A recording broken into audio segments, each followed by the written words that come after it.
Hello and welcome back to my channel. My name is Jet Smith and I'm the head coach for speech and debate at Highland High School in Pocatello, Idaho.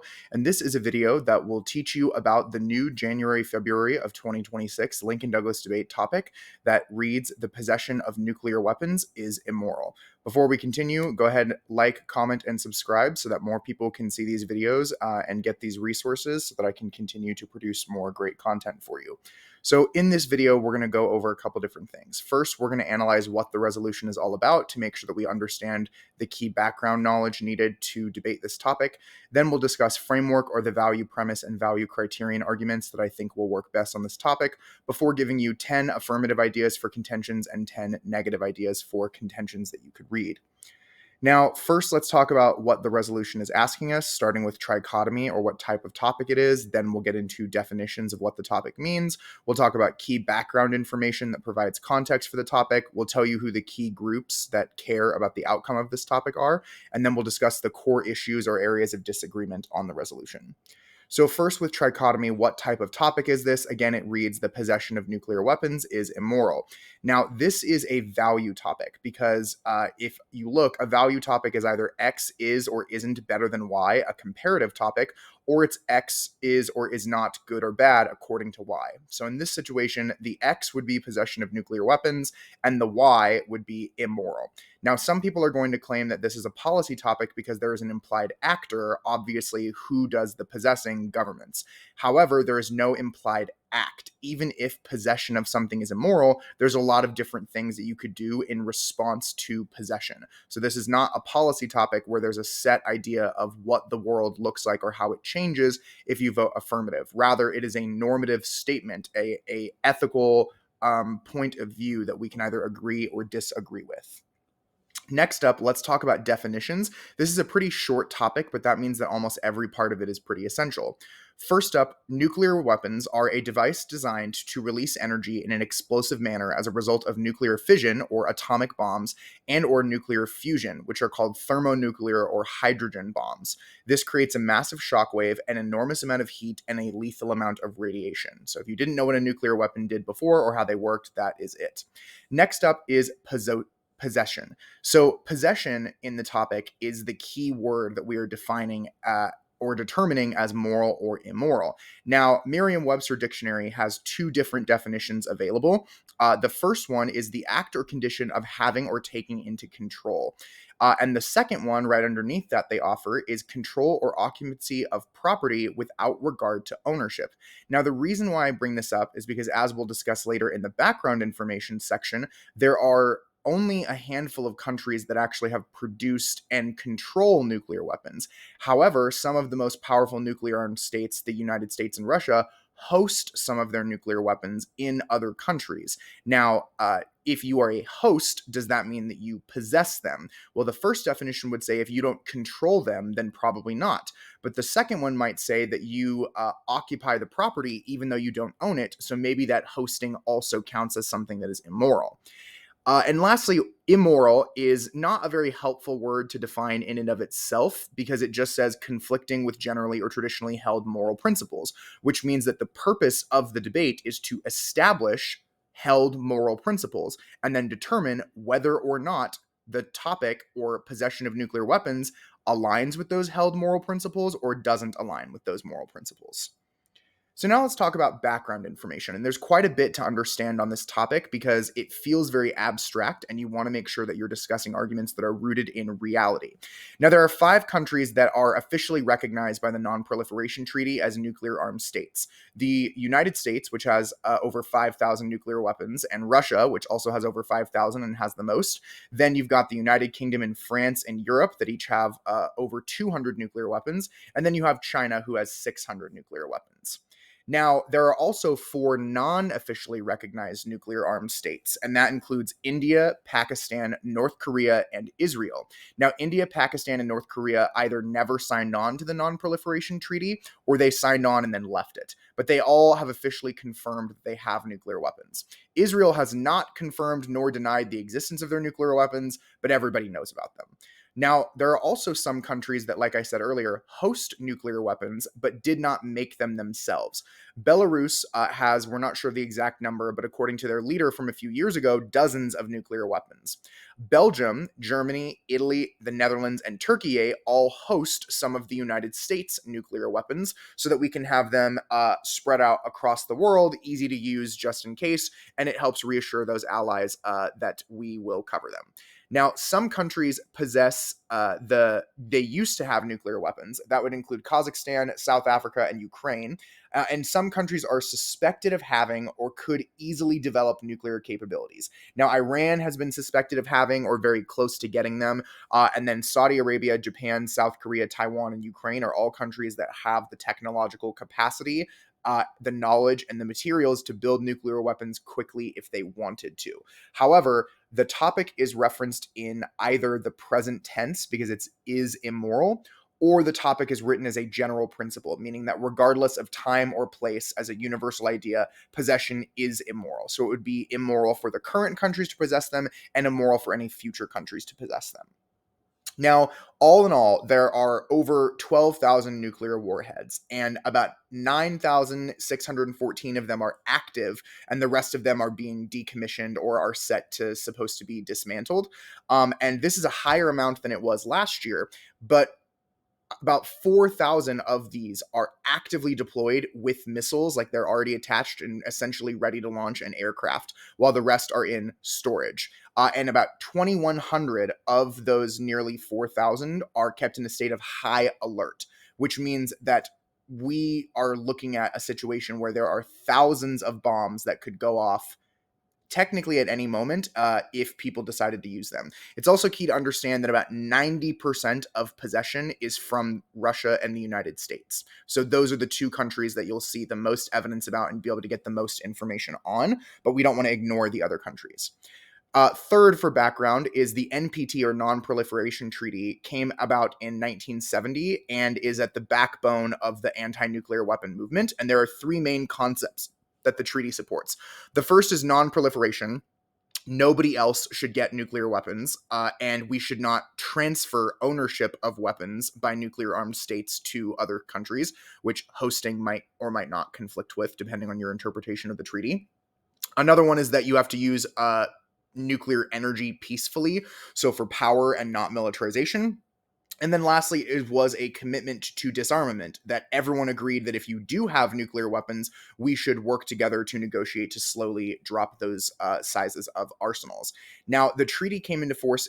There's a new treaty, the Treaty on the Prohibition of Nuclear Weapons, and that came into effect in 2021, and it prohibits the possession and development of nuclear weapons and mandates that if you already have them, you get rid of them. But no country that currently possesses nuclear weapons has signed on to or agreed to that treaty, so it basically has no force because the only people who agree won't do anything with it other than promising not to build any of their own. Now, there are a couple of places around the world that are in the news in the last couple of years that are scary spots for a breakout of nuclear war. That could be India and Pakistan have had lots of tensions. North Korea could potentially use them to guarantee their own survival, or if they feel like they have nothing to lose. There's a rivalry going on in terms of great power competition by the United States, Russia, and China. So those are all areas and places that we are afraid of the potential usage of nuclear weapons. And lastly, what does the near future of nuclear weapons look like? Well, there are new types of nuclear weapons that are potentially being developed that could be even more dangerous, like hypersonic nuclear weapons. There's also an increase in the usage of non-strategic or tactical nuclear weapons, which would be like a nuclear grenade versus a nuclear bomb, and they're designed to be used on a battlefield against soldiers in particular, instead of, being able to destroy entire swaths of land. So those are increasingly popular. And major powers are continuing to build more weapons each year, but they're disarming or decommissioning and disassembling fewer and fewer, which also some countries are withdrawing or leaving the non-proliferation treaty because they are afraid for their security and want the option of being able to build nuclear weapons without violating international law. So, what are the stakeholders or groups of people that will care about the outcome of this topic? Who is affected by it? A couple different groups. One, if you're a citizen of any country in the world, whether it is a nuclear armed or not nuclear armed state, the potential of a nuclear weapon to be used would drastically affect your life. Then you have the governments that are nuclear armed, then you have the allies of those nuclear armed state governments. So they would be affected or are affected by the possession of nuclear weapons. You also want to think of the enemies of nuclear armed state governments, or those non nuclear armed state governments that could be a target of these bombings. You want to think about the victims of prior nuclear bombings, or the ancestors, or the people who live in communities near nuclear bombings and nuclear test sites and things like that. You would want to think about the communities where nuclear materials are being mined, harvested, processed, and things like that. And you'd also want to look at the military, people who work in the militaries of these various countries.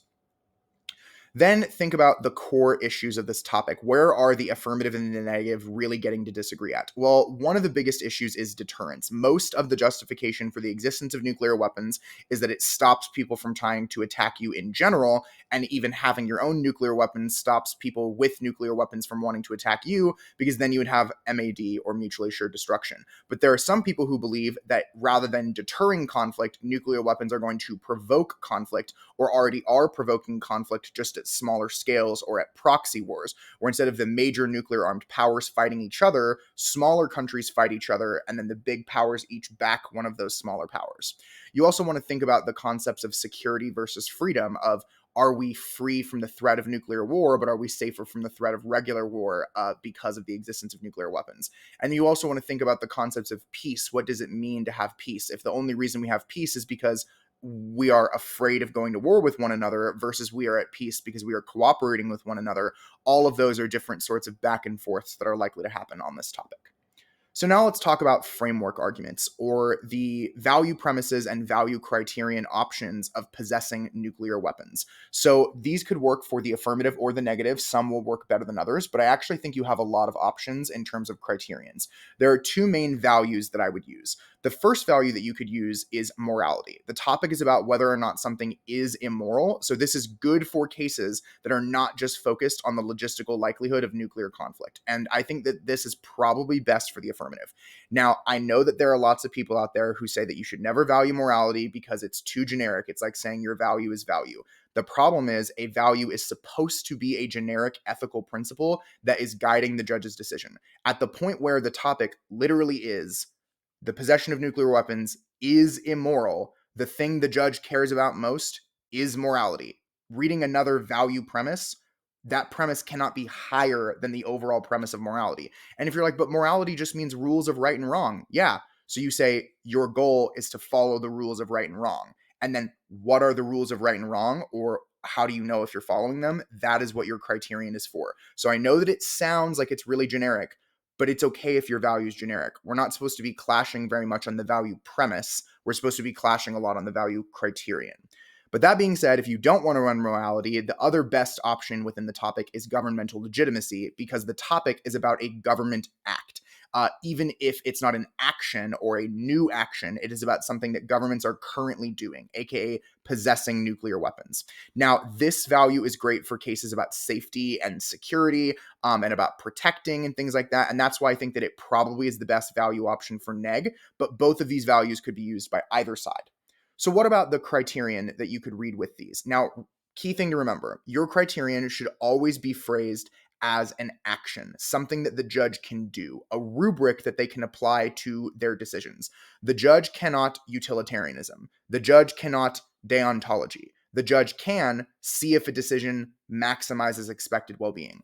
So when people say that LD is philosophical, this is where the philosophy comes from. You are supposed to find philosophical ways of making decisions, or moral theories or political philosophies that help us make decisions in an ethical way.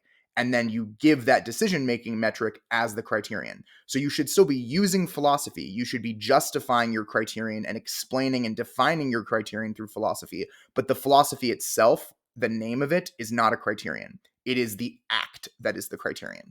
So examples for morality would include maximizing expected well-being from the philosophy of utilitarianism, minimizing unnecessary suffering or kind of negative utilitarianism, resisting structural violence, or coming from the concepts of positive peace and pacifism, respecting people as ends, or Kantianism. You can do respecting human rights, which has different justifications that are both maybe from deontological philosophy or from consequentialist philosophy. And you can also do promoting human flourishing or eudaimonism. Now, if you want to read governmental legitimacy, a couple ideas for criterions that you could use. You have preserving checks on state power or libertarianism, upholding the social contract or contractarianism, and there's a lot of different types of that in philosophers. Promoting the interests of one's own country or nationalism, minimizing existential risk under utilitarianism, ensuring the equal treatment of citizens or egalitarianism, and protecting citizens, again, coming from contractarianism. So those are just some options that I would suggest looking into, and you want to write your contentions and then choose the criterion that best aligns with those contentions. The only exception to that would be if you are trying to read a very philosophical, like a niche argument where the only way that your contention is going to matter is if you win your framing, then in that case, you probably have to pick the framing and the contention at the same time. But otherwise, write the strongest arguments on the topic with the best evidence, and then find a criterion that makes those arguments look stronger and other arguments look weaker.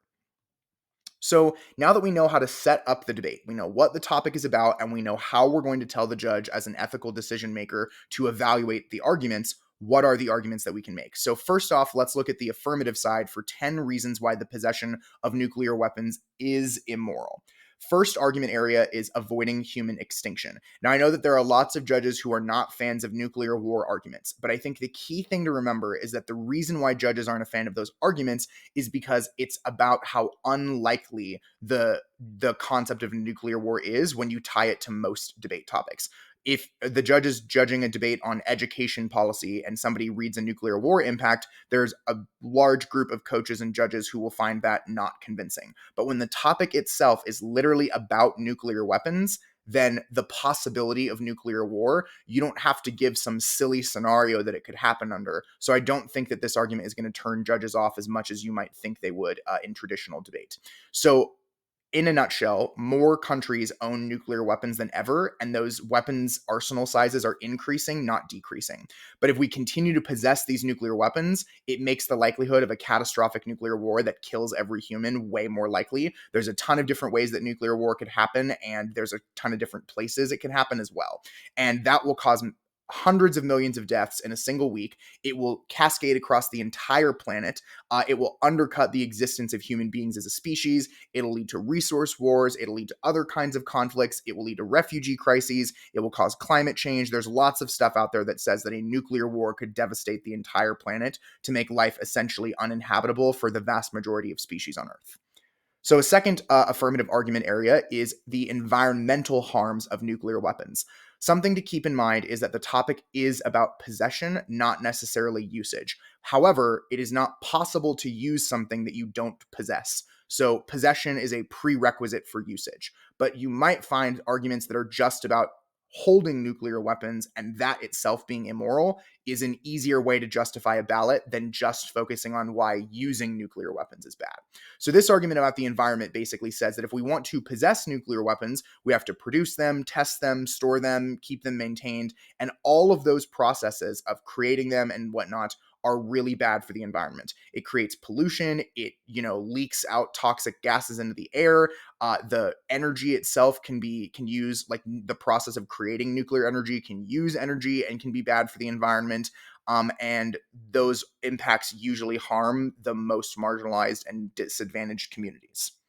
Third argument is about increasing military spending. Now, nuclear armed states spend a ton of money on their nuclear weapons, and that number continues to rise year after year. Now, this is money that could be spent on public needs programs that are currently being underfunded. There is a lot of suffering in every single one of the countries that is spending this much money on their nuclear weapons. So by continuing to spend money on something that isn't helping or doesn't do anything and isn't benefiting anyone while allowing the citizens of these countries to go in need is immoral, would be this argument. Fourth is nuclear coercion. Only a handful of states really possess nuclear weapons. Like we said, it's 2009, essentially. And nuclear armed states use their nuclear weapons to strong arm and bully and pressure non-nuclear armed states to do whatever they want out of fear. And this is bad because it undermines the sovereignty of countries around the world. And it means that we go to all of these proxy wars where people won't fight directly against the US, but they'll fight again, or Russia, but they'll fight against their allies, or, the US and Russia can pressure their own small allies to go to war with each other as a way to get to each other without threatening nuclear war. And it violates the autonomy of governments and the need for them to, focus on their own citizens. So next is nuclear weapons are indiscriminate. This would go along with just war theory, or the concept that, if war is going to happen, there are things that are unacceptable, or there are ways of going about it that are more just than others. And one of the rules of war that most of the world has gotten behind is that if you use weapons that cannot avoid targeting innocent people and non-combatants or non-fighters, then that weapon is immoral.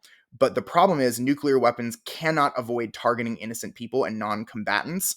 The explosion is so huge that and the effects on the environment and the health effects and all of those types of things affect even non-combatants. And so just like cluster munitions and chemical weapons and biological weapons, everyone agrees those are immoral. The possession of nuclear weapons should also be recognized as immoral, because you are otherwise accepting a weapon that cannot avoid targeting civilians, cannot avoid humanitarian, like disasters, and essentially the usage of any nuclear weapon, no matter how you strike it, would probably count as a war crime as a result of these things. Next, we have nuclear deterrence is immoral. This is kind of a turn to the biggest argument that the negative has to justify the existence of nuclear weapons, where the negative says, nuclear weapons are good because they prevent both nuclear war from other countries that have nuclear weapons, and also because they make it so people don't want to go to regular war with you. That's kind of the deterrence argument. But this says that concept of you can have nuclear weapons because it makes people too afraid to attack you is based on the threat of inflicting such massive harm on millions of people that the only way that that threat actually stops people from doing what you don't want them to do is if they believe you would do it, which means that we have to actually be willing to launch nuclear weapons. We have to be willing to use them for their possession to create a deterrence effect. And that is inherently immoral. And using threats to create peace or to get what you want is immoral according to, these concepts. And so peace through threat is a moral failure and is ethically corrosive and justifies all sorts of awful things. In what other situation would we say, telling someone that do this or die is a moral situation? And that's essentially what we do with nuclear weapons. Next up is miscalculation and accidents. Nuclear arsenals are maintained, like we said earlier, on high alerts at all times. And humans and machines and technology can have errors. And the possession of nuclear weapons means that one little mistake, a miscalculation, an accident, a hack, a cyber attack, a theft of a nuclear weapon, all of those things are incredibly likely and very dangerous. And the fact that we have a tool that if it's one thing goes wrong to devastate all of humanity is an immoral risk. Then we have international treaty violations. This argument says that any of those 5 nuclear weapon states, China, the UK, France, Russia, and the United Kingdom, the United States, France, China, Russia, all of those are part of the Non-Proliferation Treaty, which says that they have to pursue negotiations in good faith toward nuclear disarmament, towards slowly all of them getting rid of their nuclear weapons over time. But all of those states that currently possess nuclear weapons are only caring about their own national interests and have actually blocked progress like that new prohibition on nuclear weapons treaty, and they are violating the Non-Proliferation Treaty by refusing to reduce their weapon sizes and continuing to increase them. You could also say that they're violating them for the US and Russia by sharing nuclear weapons with other countries. And so that would be immoral because it violates international law, it weakens treaties, it undermines global security. So if you read some sort of international relations based moral framing and said that we have a moral obligation to uphold our international agreements and nuclear armed states' possession of nukes violates that, then this argument would work. Then we have mass fear and panic. I think that this argument either fits under like a util or a structural violence framing, but it says that there are millions, if not billions, of people that live in countries that possess nuclear weapons or are enemies with at least one nuclear armed state. And all of the tension going around in the world means that people are afraid and their anxiety is increasing of conflict at all times. And this pervasive fear that their entire life could be annihilated is psychically violent, and it undermines our sense of peace, our sense of security. It hurts mental health. But the fear of living in a world with nuclear weapons makes their possession immoral because it creates that fear. Finally, we have the harms of nuclear labor. Essentially, the process, like we talked about earlier, of nuclear weapons is not just bad for the environment, it's bad for everyone who has to work on them. So, if you want to possess them, you have to produce them, you have to maintain them. And so, the people who mine the materials, refine the materials, assemble the weapons, test the weapons, handle the weapons, maintain the weapons, have been forced to go through horrible things throughout history, including many nuclear weapons that we still possess to this day. Have been produced under slavery, unsafe working conditions, exploitation of workers, huge health consequences of communities, all just to build these weapons. And so possession is only possible because of these immoral things that have happened, which makes the possession of those things inherently immoral. So we now have heard 10 arguments about why the possession of nuclear weapons is immoral. But now let's hear about 10 arguments about why the possession of nuclear weapons is not immoral. Now, I think a lot of people looked at this topic and thought that there was essentially no good neg ground, particularly for traditional debate, because how do you make a nuclear weapon sound moral? And the key arguments that the negative has to win in order, I think, to win almost any round on this topic is that one, possession is not the same thing as usage. Two, that usage is incredibly unlikely. So even if possession makes usage possible, usage is extremely unlikely. And then third is I think that you have to look at this as it's not just yes nukes or no nukes, it's yes nukes, so there is not all of these other horrible immoral things, or no nukes, and then there's all of these other horrible immoral things. So if the negative can set up the debate to be like, because we possess nuclear weapons, we won't use them, and all of these other immoral things are avoided, versus if we didn't possess nuclear weapons, all of these immoral things would actually happen, then I think that's the easiest way to win. It's either an immoral tool if it was used that isn't going to be used, or because we have that immoral tool, a bunch of other immoral things won't happen. So you're never going to win that, they're 100% moral, but I think that you can outweigh the consequences of that would actually happen, outweigh the hypothetical consequences of a nuclear war that will never actually happen. So the first major argument that goes along with this is the concept of deterring large-scale war. Now, the nuclear armed states have not actually gone to war with each other since they've had these nuclear weapons. And so, but the world before that had lots of wars between the greatest powers. People were constantly vying to be the most powerful country. And there's lots of things that make the risk of regular war extremely high. People would go to regular war all the time, but they don't because of the possession of nuclear weapons. You will not attack another powerful country at all, whether with nuclear weapons or non-nuclear weapons, because of the nuclear threat back to you. So this has created the longest period of non-war among great powers in the history of the world and has saved lives from countless traditional wars. So even if a nuclear war would be worse than a regular war, nuclear wars haven't happened and won't happen. But if we didn't possess nuclear weapons, a lot more regular wars would have happened, and all of the atrocities that come from that would have been really immoral. Next, we can talk about national security. This is a similar version of this argument, but instead of saying like the world is safer, it's an argument saying the nuclear armed state, the country that has them, it is moral for them to possess them because it protects their national security. And leaders of a country, their duty is to protect their constituents, their citizens. And the possession of a nuclear weapon makes that country safer, which fulfills that obligation, which is moral.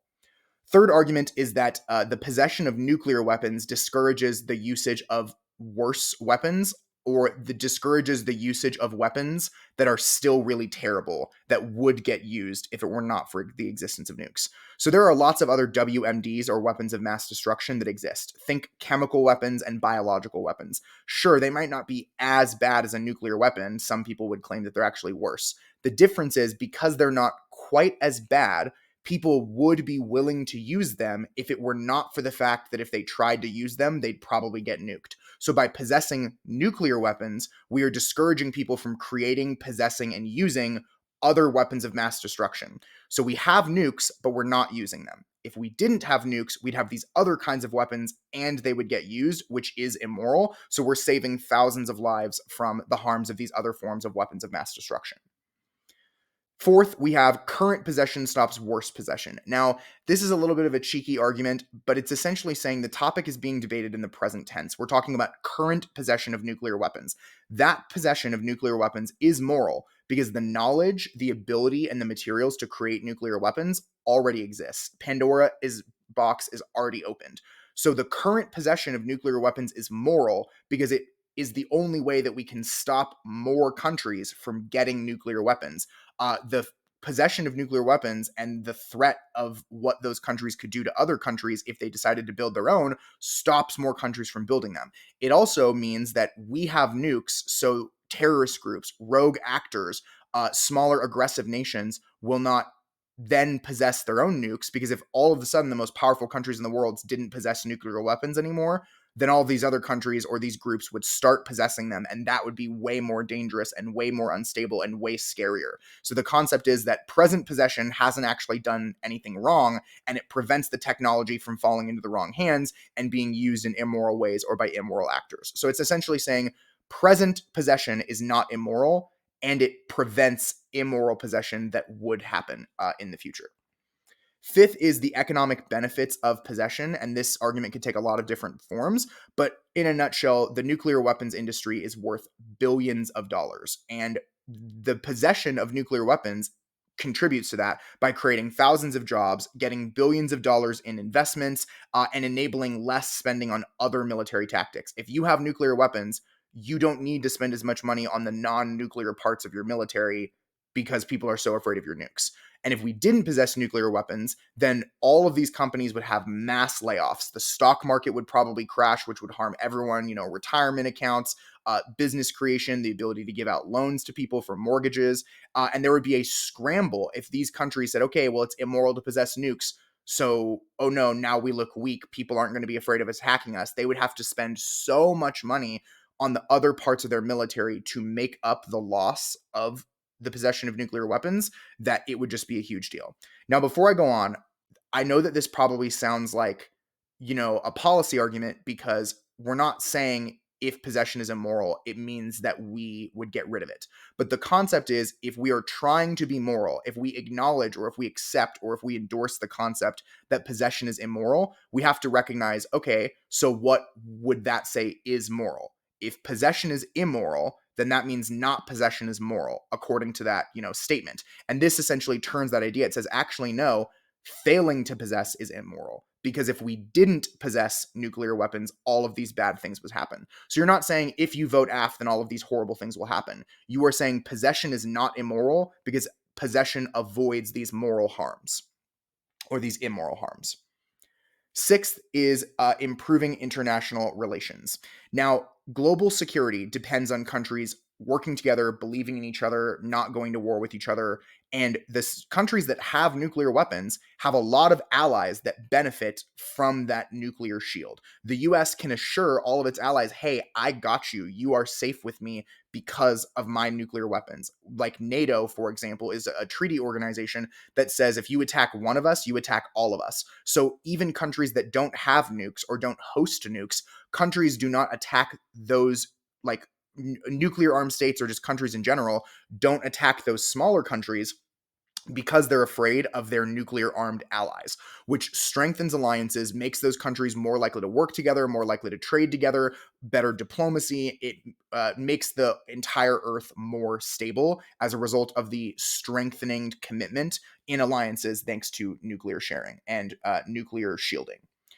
Next up is nuclear innovation and discovery. Now, you have to be careful that you make your evidence very specific to nuclear weapons, but the concept is that there are very skilled technicians and scientists that are employed in the development, the testing, the maintenance, and the innovation of nuclear weapons. And all of the research that has gone into the possession of nuclear weapons has benefited the education system. It's benefited the energy system. It's benefited the technology sector. So the process, the possession of nuclear weapons, has created discoveries that benefit people outside of the military. And so if we didn't possess these nuclear weapons, or if we never possessed them in the first place, or if we said that we can't continue to possess them, we can't continue to do the research, the innovation, then we wouldn't have gotten all of these other discoveries in energy and medicine. It's very important that you win the uniqueness direction, or the chicken before the egg debate of this, because there are likely people that will say, no, nuclear energy is what created the innovation that spurred nuclear weapons, and not the other way around. But there's definitely things that have been discovered in the process of researching specifically for weapons that was then used to benefit things outside of the military and the security sector. Eighth negative argument area is protecting sovereignty, or the ability of a country to promote its national interests and to avoid coercion, influence. Essentially, it's the ability to be accountable to your own citizens, your own people, rather than having to bend to the will of other countries. And there are lots of countries that, if they didn't have nuclear weapons, the stronger states in the world would coerce them and pressure them and try and violate their sovereignty and push against them by coercing them through economic policies, espionage, cyber attacks, threat of regular warfare. So a smaller country that possesses nuclear weapons, or hypothetically would possess nuclear weapons, makes them harder to mess with. And that makes them, that protects their sovereignty. And so they won't have this external aggression by foreign officials and threats. And the concept here is that a government needs to be accountable to its own constituents, the people that vote for them and the people that pay their tax dollars. Without nuclear weapons, many countries have to be held more accountable to not their own people, and more accountable to just aggressive actors in the international sphere. This argument probably works better if you frame the topic as like conceptual, rather than just limited to like the time and space we currently occupy. So you could say that any small country that wanted to possess nuclear weapons to protect their sovereignty would be moral. So as a general principle, the resolution is not true. The problem is there are not that many small countries that currently possess nuclear weapons to avoid coercion. And so, in fact, usually a lot of the times it's the larger states use their nuclear weapons to violate the sovereignty of others. But if you can frame this debate as a country choosing to possess nuclear weapons, because the topic doesn't specify an actor or a time, that is moral of them because it protects their sovereignty. So if you debate this in a more philosophical, general sense, especially if you're trying to keep it very traditional and no policy, then I think that this argument works. Then we have military modernization, or the idea that by continuing to possess nuclear weapons, we have to constantly upkeep them, maintain them. And so this makes us modernize our military. We never let things fall into disrepair or decay, and we make sure that the rest of our militaries stay in line with our, nuclear capabilities of the military. And if we didn't modernize our military, if we didn't maintain those capabilities, then our readiness, the strength of our military overall, even for the non-nuclear side of things, would falter, would be easier to exploit, would make it harder to deal with national security challenges and things like that. So the military overall is more modern and more ready and more prepared in nuclear armed states because they possess nuclear weapons.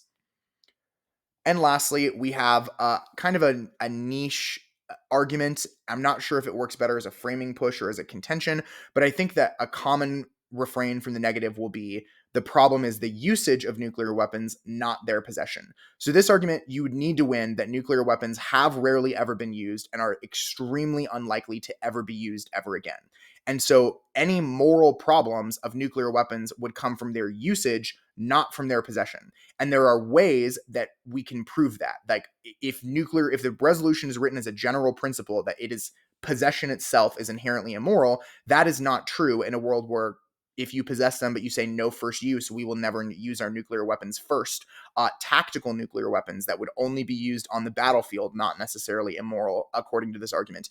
If countries agreed to gradually reduce the size of their arsenals but still maintained some, all of those things would still allow for possession, but that possession would not be immoral. So it's not really a counterplan because it's not a policy topic. It's essentially a way of saying there is a version of possession that is not immoral. So the resolution as a general statement isn't true.